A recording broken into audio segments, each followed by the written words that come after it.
We now leave our perfect campsite, driving along the Yukon River, heading north to visit Mayo and Keno, taking the Silver Trail 60 miles off the beaten path to Canada's major silver producing area.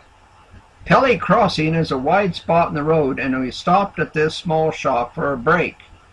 Continuing on and later crossing the Stewart River, we turn on the Silver Trail to Mayo and Keno.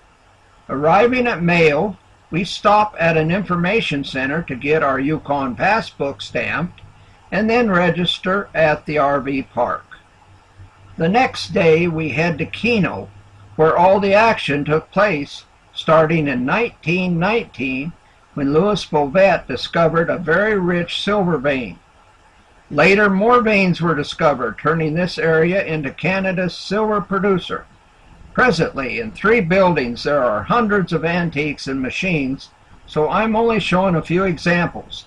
Different tools are needed for hard rock mining and drilling into the mountainside versus placer mining, where water is used to recover the gold. It takes heavy equipment to do this work, and as time progressed, bigger pieces of equipment replaced the smaller.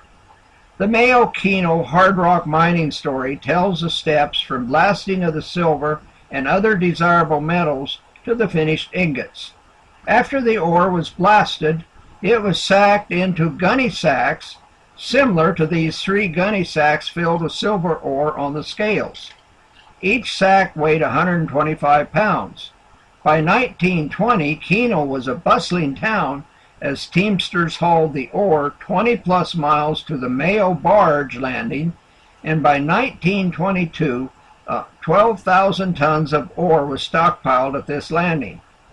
This is the best photo I could find showing the sacks of silver ore. From here it was transferred to barges on the Stewart River and transferred again to sternwheelers on the Yukon, bound for Whitehorse. At Whitehorse, the ore was transferred to the railroad for transit to Skagway.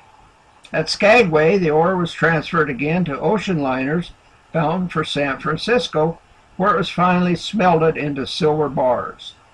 All this storage and movement was done by hand labor, as there was no endless conveyors, forklifts, or pallets in the 1920s, and very limited machine help until the early 1940s. I know you are asking, was all this worth it? When the mines opened, the ore was assaying at $700 a ton. 15 sacks would be worth $700, and big money back then, when a man could be hired for $70 a month. Even up to and during the Depression, when anyone earning $100 a month was in hog heaven. My dad started out building roads in western Kansas, maintained 4 teams of horses, and built a new house while earning $100 a month.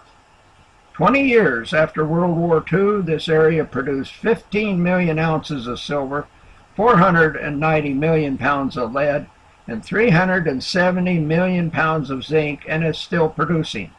As we leave the Silver Trail, we rejoin the Klondike Highway and shortly arrive near Dawson City, often shortened to Dawson.